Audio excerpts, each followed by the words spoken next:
J'ai commencé à lire le Coran pour une seule et arrogante raison. Et c'était parce que je voulais trouver une contradiction.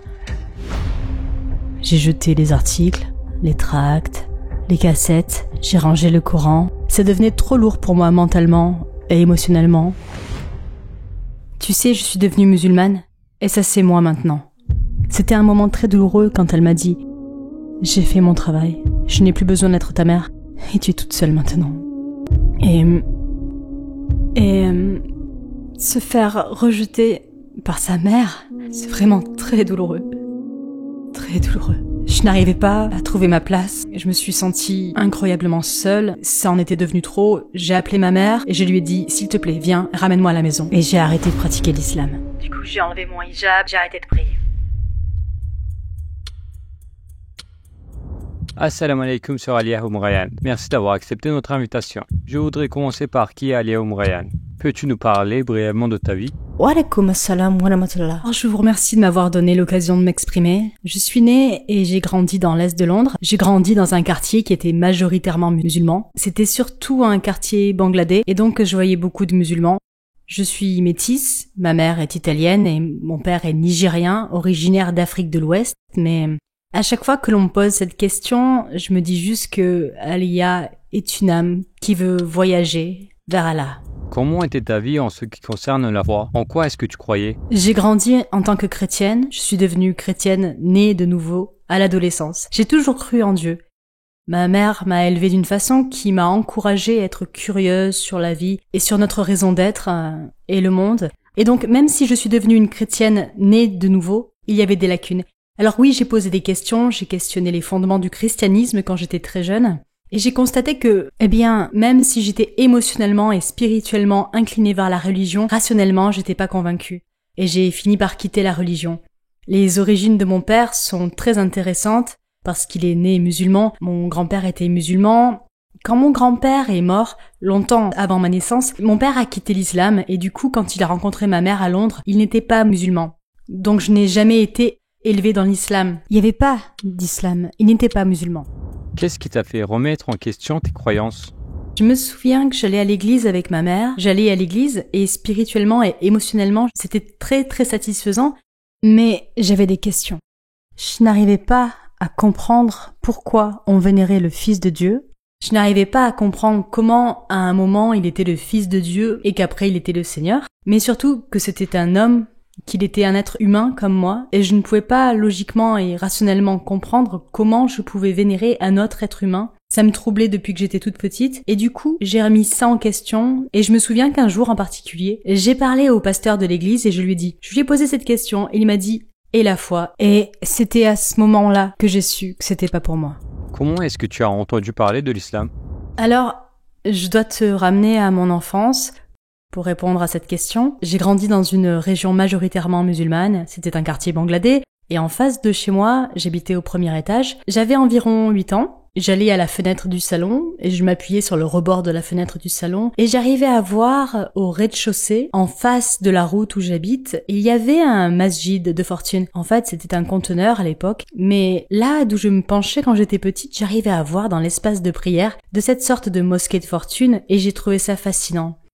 Et je les voyais entrer, je les voyais s'incliner, se prosterner, et je trouvais ça fascinant quand j'étais petite. Et je faisais, je courais vers le rebord de la fenêtre plusieurs fois par jour juste pour voir ça. Donc, à peu près au même âge, les choses allaient malheureusement assez mal à la maison. Mes parents se disputaient tout le temps, ils ne s'entendaient pas. Et il y avait toujours des disputes, toujours des querelles. Et je me souviens qu'un jour en particulier, il y avait eu une grosse dispute entre mon père et ma mère. J'ai couru vers ma chambre, j'avais à peu près 8 ans. Sur le chemin de la chambre, j'ai pris le châle de ma mère. C'était une sorte de joli châle asiatique que lui avait acheté sa collègue de travail pakistanaise, et j'ai pris le châle et je l'ai jeté par terre. Et j'ai fait sujoud. Je me suis prosternée et j'ai dit Dieu. Et je me souviens, j'ai dit Dieu, fais en sorte qu'ils arrêtent de se disputer. Mais tu sais, à ce moment-là, évidemment, j'étais une enfant. Je ne savais pas exactement ce que je faisais, mais j'étais en train de copier ce que j'avais vu dans le masjid. Et je sentais que Dieu allait m'entendre. Parce que c'était une position qui était proche de Dieu. C'est ce que je ressentais à l'époque. Donc c'était en quelque sorte ma première expérience de l'islam.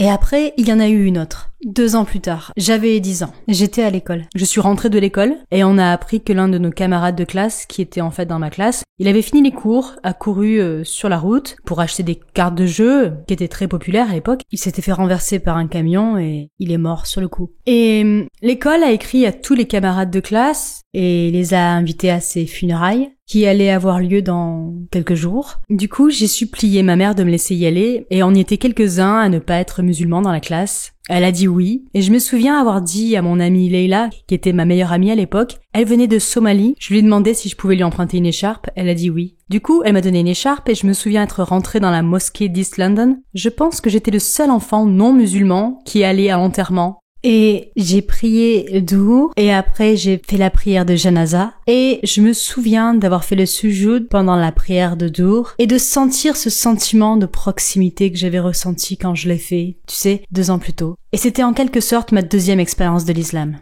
Qu'est-ce qui t'a amené à te rapprocher de l'islam? Les choses sont devenues plus graves à la maison, considérablement plus graves. Il y avait beaucoup de violences domestiques à la maison. Ça m'avait affecté mentalement et émotionnellement. Et subhanallah. Allah, quand il a mis quelqu'un sur mon chemin, c'était une camarade de classe, au collège maintenant, et c'était une musulmane pratiquante. Parmi toutes les filles musulmanes de ma classe, elles étaient assez culturelles, mais elle était très très pratiquante, et elle vivait quelque chose de similaire à la maison, mais sa situation entre ses parents était en fait bien pire que la mienne. Sa mère était, subhanallah, victime de violences domestiques, elle était souvent battue et pourtant, malgré ça, elle était calme, elle était en paix. Et je me souviens avoir pensé, ta situation familiale est bien pire que la mienne, je suis en train de m'effondrer, mais toi, tu arrives à t'en sortir. Tu sais, et qu'est-ce que c'est? Comment est-ce que tu fais pour t'en sortir? Parce que moi, je suis vraiment affectée par ça. Elle a dit, c'est ma foi qui me permet de m'en sortir. Bon, bien, évidemment, je pensais savoir qui étaient les musulmans, mais j'avais aussi l'impression que l'islam était une religion très arriérée, et j'ai fini par vraiment aimer cette amie en particulier. On était très très proches, on était complètement différentes, je veux dire, j'étais sauvage, un peu folle, tu sais, très populaire. C'était, machallah, musulmane pratiquante, et pourtant on est devenus très très proches. J'ai commencé à m'intéresser à l'islam, j'ai commencé à lire des articles. À l'époque, j'écoutais des cassettes, j'ai commencé à lire le Coran, pour une seule et arrogante raison. Et c'est ce que je voulais trouver, une contradiction dans la religion pour la sauver. Parce que j'avais l'impression que le hijab c'était pas bien, j'avais l'impression que ça l'empêcherait d'avoir une carrière réussie, une vie réussie, tu sais. Je sentais en grandissant dans la région où je vivais, ce que j'ai vu c'était des hommes qui marchaient 2 kilomètres devant, alors que leurs femmes marchaient derrière eux. Tu sais, c'était les stéréotypes que j'avais. Et donc c'était intéressant parce que d'une part je voyais bien qu'il y avait quelque chose dans cette religion qui produisait ce beau sentiment de paix en elle. Et que d'autre part, ça allait la limiter, ça allait l'opprimer, ça allait la retenir. Du coup, j'ai commencé, et on avait l'habitude de débattre, et tu sais, on parlait régulièrement, et au fur et à mesure que le temps passait, j'ai commencé à être convaincue que l'islam était la vérité. Et ça m'a terrifiée. J'ai commencé à être convaincue, mon cœur a commencé à changer, mon esprit a commencé à changer, je ne trouvais rien. Tout ce que je trouvais, c'était un mode de vie complet. Tout ce que j'ai pu trouver, c'était des preuves scientifiques dans le Coran. Tout ce que j'ai pu trouver dans mes recherches, c'est le miracle littéraire du Coran. Il n'y avait rien. Et ça m'a fait peur parce que même si j'étais jeune à l'époque, j'ai toujours été le genre de personne qui, si j'adopte quelque chose, si je choisis quelque chose, je lui donne 150%. Donc je savais qu'au fur et à mesure que je changeais et que je commençais à être convaincue, que ça voudrait dire que je devais changer de vie. Et ça me faisait peur. Qu'est-ce qui t'a empêché de faire ta shahada et comment as-tu fini par devenir musulmane? Du coup, la peur m'a envahi. La peur régnait en maître à ce moment-là, au point où j'ai arrêté de parler à mes amis. J'ai jeté les articles, les tracts, les cassettes, j'ai rangé le Coran. C'était devenu trop pour moi, mentalement, émotionnellement. J'avais peur de ce en quoi je croyais. J'avais peur de devoir changer de vie. Je ne dirais pas que j'aimais particulièrement ma vie, mais j'étais libre, n'est-ce pas? Et renoncer à sa liberté est une chose très effrayante, surtout quand tu ne sais pas ce que tu pourrais gagner.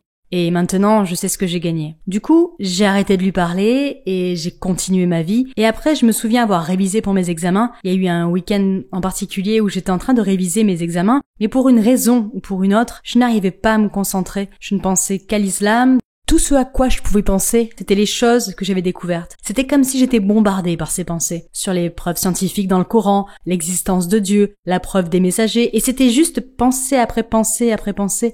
Et du coup, je suis allée me promener là où j'habitais à l'époque, juste pour souffler un peu. Je suis arrivée sur une route que je traversais souvent. Je suis restée là à attendre le feu vert, et le feu vert est arrivé. Et les gens traversaient, je n'arrivais pas à traverser. J'avais l'impression que mes jambes étaient clouées au sol. Et la pensée qui était dans ma tête était, si je traverse cette route, ou en fait n'importe quelle route, et que je me fais frapper par une voiture, et je meurs en sachant ce que je sais vraiment, qu'est-ce que ça voudrait dire pour moi? Et c'est resté dans ma conscience. Pourquoi est-ce que je ne témoigne pas de ce qui est entré dans mon cœur? Alors je suis rentrée chez moi, j'ai appelé mon amie, elle a décroché le téléphone, elle a entendu ma voix, et elle était si heureuse d'avoir de mes nouvelles. Et je lui ai dit que je croyais et je voulais faire ma shahada. Et ça c'était le week-end et le lundi j'ai fait ma shahada. Alhamdulillah. Comment ta famille a réagi à ta conversion à l'islam? Étant cette sorte de jeune fille très téméraire, tu sais, passionnée que j'étais à l'époque, la façon dont je l'ai dit à ma mère était d'arriver à la maison, de frapper à la porte, et elle qui m'ouvre la porte en voyant mon hijab. Pas la meilleure des décisions, je dois dire. Pas la meilleure des décisions. Et elle m'a regardée complètement perdue. Et j'ai dit, oui, je suis devenue musulmane. Et ça c'est moi maintenant. Elle pensait que c'était une phase. Alhamdulillah. Ça a été une phase de 24 ans. Alhamdulillah. Et c'était très difficile après ça. J'ai perdu de la famille, j'ai perdu des amis. Et je me suis retrouvée toute seule, et ce, à un très jeune âge. Les premières années, après être devenue musulmane, ont été très dures. Quel a été le plus grand défi auquel tu as dû faire face après être devenue musulmane? J'ai perdu la relation avec ma mère, donc il y a eu certaines choses qui se sont passées à l'époque. Elle avait une nouvelle relation amoureuse. Cet homme haïssait, il avait une haine pour l'islam. Il a retourné contre moi, et je me souviens qu'à l'âge de 17 ans, c'était un moment très douloureux quand elle m'a dit, elle m'a regardée et elle m'a dit, j'ai fait mon travail, je n'ai plus besoin d'être ta mère, et tu es toute seule maintenant. Et c'était très très difficile. À cet âge, tu as besoin de ta famille. Et être rejeté par sa mère, c'est très très douloureux. Très très douloureux.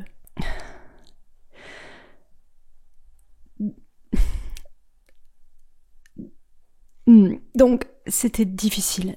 Et puis, après ça, de devoir ensuite te débrouiller toute seule à un très jeune âge, trouver un emploi, être seule, et puis plusieurs difficultés que j'ai rencontrées à l'époque et qui étaient très personnelles. Sans le soutien de la famille, c'était vraiment très difficile. Donc je vivais toute seule et j'ai embrassé l'islam par le biais d'un groupe en particulier, un groupe musulman, que j'ai fini par quitter, et puis j'ai fini par aller à l'autre extrême. Je suis donc passée d'un extrême à l'autre. Et pendant que tout ça se passait avec ma famille, je n'arrivais pas à trouver ma place. Et j'étais nouvelle, tu sais, la transition, la crise d'identité que l'on traverse en tant que nouveau musulman. Donc je suis confrontée au rejet de ma famille, je suis passée d'un groupe musulman à un autre groupe musulman, tu sais, en quelque sorte deux extrêmes, aux antipodes, et je n'arrivais pas à trouver ma place. Je me suis sentie incroyablement seule parce que c'était devenu trop, et c'est à l'hôpital que j'ai appelé ma mère. Je lui ai dit, s'il te plaît, viens, ramène-moi à la maison, et j'ai arrêté de pratiquer l'islam. J'ai enlevé mon hijab, j'ai arrêté de prier, je me suis éloignée de la communauté musulmane, je suis restée fidèle à mes convictions par contre, et je pense que je l'ai fait parce que je suis devenue musulmane à cause d'une conviction rationnelle. C'est juste que tous les tests que j'ai subis, c'était trop. Comment as-tu recommencé à pratiquer l'islam? Assalamu alaikum mes chers frères et sœurs. On a vu que 80% de notre audience n'est pas abonnée à notre chaîne. Comme vous le savez, nous sommes une organisation à but non lucratif et les publicités sont désactivées sur nos vidéos. Towards Eternity n'est pas juste une chaîne YouTube, mais aussi une madrasa. Ici, on essaye de s'éduquer et éduquer les jeunes dans l'islam. Donc la seule raison pour laquelle on vous demande ça, c'est pour faire connaître la vérité. Ça peut sembler insignifiant, mais Inch'Allah, ça nous aidera à atteindre des millions de personnes. Maintenant, cliquons sur les boutons j'aime et s'abonner et marchons ensemble vers l'éternité. Comment as-tu recommencé à pratiquer l'islam? Donc j'ai trouvé un travail, puis j'ai déménagé, j'ai continué ma vie, tu sais, j'étais libre. Je n'avais pas à m'occuper de tous les problèmes que j'avais dû affronter en tant que nouvelle musulmane, mais il y avait un vide. Il y avait un vide et il y avait toujours quelque chose qui n'allait pas, tu sais. J'ai passé quelques années comme ça et ensuite le vide est devenu trop grand. Et je savais que c'était parce que je vivais une vie qui ne correspondait pas à mes croyances. Et du coup, j'ai lentement commencé à revenir vers l'islam et je me souviens, tu sais, les gens disent que la shahada était genre le moment le plus doux de leur vie, mais revenir vers Allah et revenir vers l'islam sans la pression d'un groupe ou sans que quelqu'un me dise voilà ce qu'il faut faire, ça c'est halal, ça c'est haram, ça c'est, tu sais, tu fais mal les choses. Non, revenir à l'islam de façon organique, Un nouveau voyage entre moi et mon Seigneur, c'était beau, c'était doux. Je me souviens que je lisais une page du Coran par jour en anglais. J'ai commencé à enrouler mes cheveux, un peu dans un style africain. Et évidemment, ça a progressé jusqu'au hijab. J'ai recommencé à prier et je suis revenue à l'islam et j'ai recommencé à pratiquer. Alhamdoulilah. C'était un bon moment de douceur parce que c'était entre moi et mon Rab, entre moi et mon Seigneur. Du coup, quel effet ça a eu sur ta relation avec ta mère? Donc ma mère a fini par quitter ce mariage, ce qui était la meilleure chose à faire, et elle a commencé à guérir. Et je pense qu'elle était encore en train de guérir. On a commencé à réparer notre relation et ça a demandé beaucoup d'efforts, je pense, des deux parties, des deux côtés. Et après, en 2015, elle a commencé à poser des questions sur l'islam et je vivais à l'étranger à l'époque. Je vivais en Afrique du Nord. Elle a commencé ce genre de voyage. Elle se posait toutes ces questions. Puis en 2015, elle a dit qu'elle voulait devenir musulmane. Et ça, c'était une époque où ma mère était une lectrice assidue. Elle lit, elle mange les livres. Elle aime l'histoire, et l'histoire musulmane en particulier, et ça a fini par créer cette curiosité dans le sens de vouloir en savoir plus. Donc en 2015, elle a dit qu'elle voulait devenir musulmane et elle finit par faire sa shahada. Très peu de temps après, elle a dit qu'elle ne pouvait pas rester dans la religion. Je pense que c'est à cause de son âge. Je pense que c'est parce qu'il n'y avait pas de musulmans autour d'elle. Vivait très très loin d'elle, donc elle a fini par quitter la religion. Puis en 2021, elle a commencé à regarder des vidéos sur YouTube. Elle est venue me voir, elle m'a dit « je suis tombée sur ces vidéos, une femme appelée Lisha Prime. » Je ne la connaissais pas à l'époque. Du coup, j'ai rapidement, bien sûr, commencé à faire des recherches. Et c'est une sœur américaine. Et c'est comme ça que ma mère a fini par regarder des vidéos de Sheikh Khalid Yasin. Elle est venue me voir, elle était tellement excitée et elle m'a dit « Je suis tombée sur cet homme, je ne sais pas qui il est, mais il parle à mon âme. Il s'y connaît tellement, c'est quelqu'un qui comprend l'histoire, tu sais, et elle a un penchant pour l'histoire. » Et après elle regardait vidéo après vidéo après vidéo par Sheikh Khalid Yasin et elle venait me voir et elle me disait « Tu sais, j'ai appris ça et tu sais, il a fait cette série sur Jésus, je crois que ça s'appelle Jésus historique. » Et tu sais, elle a trouvé ça fascinant, elle était toujours en train « Regardez. » Elle revenait me voir et je n'ai rien dit. Je me suis dit, je ne sais pas ce qui se passe ici, mais quelque chose est en train de changer. Et je répondais simplement aux questions, rien de plus. Je la laisserai venir à moi. Elle disait, cet homme est incroyable. Donc je me suis donné comme mission de le trouver. Du coup, j'ai envoyé un message. Et j'ai envoyé un message à mes contacts en disant, est-ce que quelqu'un a les coordonnées de Khalid Yasin? Et quelqu'un m'a envoyé vers sa page Facebook. Ouais, tu sais, il a son numéro, son adresse mail. Je lui ai envoyé un email. Et je lui ai raconté ce qui s'est passé, je lui ai dit « Ma mère est tombée sur vos vidéos, ça c'est son passé, c'est ce qui s'est passé en quelque sorte. Je suis un reconverti, je lui ai raconté toute mon histoire. Et j'ai dit « Je sais que vous êtes incroyablement occupé, mais est-ce qu'il y aurait une chance pour que vous parliez à ma mère ?» J'ai envoyé l'email. Khalid Yasin est un homme très occupé. Donc je pensais même pas que mon email arriverait dans la boîte de réception. Peut-être qu'il était dans les spams ou dans les courriers indésirables. 20 minutes plus tard, il m'a répondu et il m'a dit que ce serait un honneur et qu'il fallait qu'on parle. Du coup, on a parlé, je lui ai raconté l'histoire, je lui ai parlé de ma mère, je lui ai dit tout ce qu'elle avait traversé, je lui ai parlé de ces nouvelles sortes de découvertes et tu sais les questions qu'elle a posées, les choses qu'elle a dites, qu'elle a développé cet amour pour le prophète sallallahu alayhi wa sallam. Les choses commencent à avoir un sens, les choses s'alignent et c'est pas comme avant et tu sais, elle croit vraiment en l'islam. Et il m'a posé une question, il m'a dit quel est le nom de ta mère? J'ai répondu, le nom italien de ma mère est Josefina, mais en Europe c'est Joséphine. Il m'a dit que le nom de sa mère c'était Joséphine, et il dit que sa mère avait 90 ans, et qu'elle est en train de mourir. Et il m'a dit, ta mère, ta Joséphine, est en train d'arriver en islam, alors que ma mère, ma Joséphine, est en train de quitter ce monde. Il a dit, on va faire ça, tu vas lui dire, parce que je me suis dit, comment je vais faire pour qu'elle parle?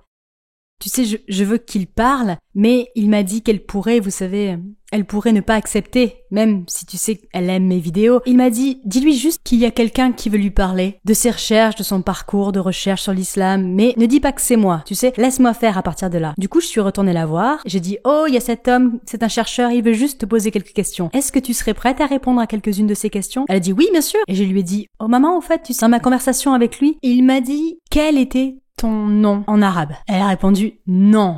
J'ai dit pourquoi? Et elle m'a dit ce matin, j'ai eu une conversation avec mon collègue qui étudie l'hébreu et l'arabe. Et je lui ai dit, tu sais comment je m'appelle en arabe? Et il m'a dit qu'il me le dirait plus tard. Et maintenant, tu es là en train de me dire ce que c'est. Elle était là, c'est pas vrai, c'est pas possible. Et ils ont fini par se parler, et j'étais dans la réunion Zoom. D'ailleurs, je l'ai enregistré. Et la façon dont il s'est pris, qu'Allah le bénisse, amen. Ils sont en train d'avoir cette conversation, mais pour une raison ou une autre, elle n'a pas reconnu sa voix, et elle lui posait des questions, et ça a conduit à ce qu'elle croyait, et après d'une façon ou d'une autre, il a réussi à lui faire dire ce qu'elle croyait. Et elle croyait qu'il n'y avait qu'un seul Dieu et que Muhammad sallallahu alayhi wa sallam était son dernier messager. C'est ce qu'elle a dit dans la vidéo. Et il a dit, en fin de réunion, il a dit, est-ce que tu sais ce que ski veut dire? Elle a dit non. Et il a dit, ça veut dire Sheikh Khalid Yassin. Elle ne l'a pas entendu et il a répété et elle a dit, non, c'est pas toi! Et il a dit oui. Elle a dit non! Si j'avais su que c'était toi, j'aurais été plus. Tu sais. Et bref, ce qui s'est passé après, c'est qu'ils ont fait quelques réunions Zoom et elle a fini par refaire sa shahada, alhamdulillah. Est-ce que devenir musulmane et porter le hijab a restreint ta liberté? En embrassant l'islam, j'ai obtenu ma liberté. Parce que la liberté, c'est éliminer les chaînes placées par les gens. Lorsque tu te connectes vraiment à ton créateur et que tu te connectes à ton but, tu vis pour lui et tu ne vis pas pour les autres. Et c'est ça, la vraie liberté. Alors, oui, je porte maintenant un hijab et il y a certaines obligations que je dois accomplir pour mon Seigneur. Je suis libre parce que mes décisions, mes choix, où je vais, ce que je fais, ce que je ne fais pas, c'est pour celui qui m'a créé et façonné. Ce n'est pas pour ceux qui sont sur un chemin similaire au mien. Donc oui, je suis libre. Mais certains non-musulmans disent « Non, tu te trompes, on est libre ». Non, parce qu'ils sont esclaves de quelque chose. Et il y a quelque chose qui pousse chacun d'entre nous. Il y a quelque chose derrière la raison pour laquelle on se lève le matin, pour chacun d'entre nous.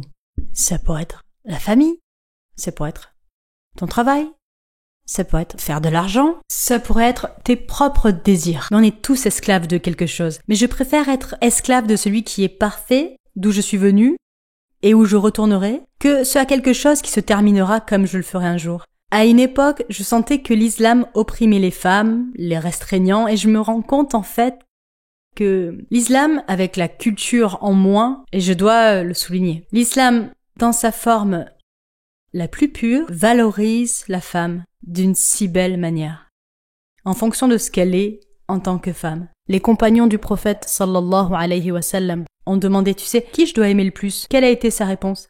Ta mère. Il a encore répondu, ta mère. Ta mère. La façon dont la femme est honorée, protégée, soutenue, comprise par Allah subhanahu wa ta'ala. Et ensuite, les sortes de législations qui ont en quelque sorte pris place par l'intermédiaire du prophète sallallahu alayhi wa sallam montrent que la femme est un diamant, vraiment. Et sincèrement, quand je pense à l'endroit où j'aurais été maintenant si Allah subhanahu wa ta'ala ne m'avait pas guidée, je sais que je serais perdue. Si j'étais en vie, je me réveille en sachant que je suis censée être ici, j'étais censée exister telle que je suis. Et c'est là que j'attache ma valeur. J'attache ma valeur à mon Seigneur. Quand je fais ça et que je comprends que je me rends compte qu'une femme dans l'islam est libre, est honorée, est soutenue, est protégée et est tenue en si haute estime. Si tu avais la possibilité de parler à tous les non-musulmans du monde, que leur dirais-tu en 1 minute? Je leur dirais qu'il faut qu'il y ait un but derrière le quotidien normal de la vie. Ça, c'est pas tout. Et si tu penses que c'est tout, alors ça doit être la plus triste des conclusions que l'on puisse faire. Parce que cette vie est une montagne russe, c'est plein d'épreuves, c'est plein de difficultés, c'est plein d'épreuves, c'est plein d'injustice, de tristesse. Donc si c'est tout, pourquoi est-ce qu'on a été créé? Je les inviterai à réfléchir. Je les inviterai à prendre en compte le cycle de la vie, à prendre une fleur, à regarder comment cette fleur pousse à partir d'une graine et s'épanouit en quelque chose de beau, puis se fane et meurt à nouveau. Je les inviterai juste à se tenir devant l'océan et à regarder les profondeurs de l'océan et que la vie existe dans l'obscurité de l'océan. De prendre une feuille et de regarder les subtilités de la conception d'une seule feuille et de se demander d'où est-ce que c'est venu, d'où est-ce que ça vient, quel est le but de cette feuille. À quoi sert cette fleur? À quoi sert l'océan? Et puis de penser, moi aussi, je fais partie de cette création. Donc, s'il y a une raison d'être pour une feuille et une raison d'être pour une fleur, alors quelle est ma raison d'être? C'est ce que je leur demanderai.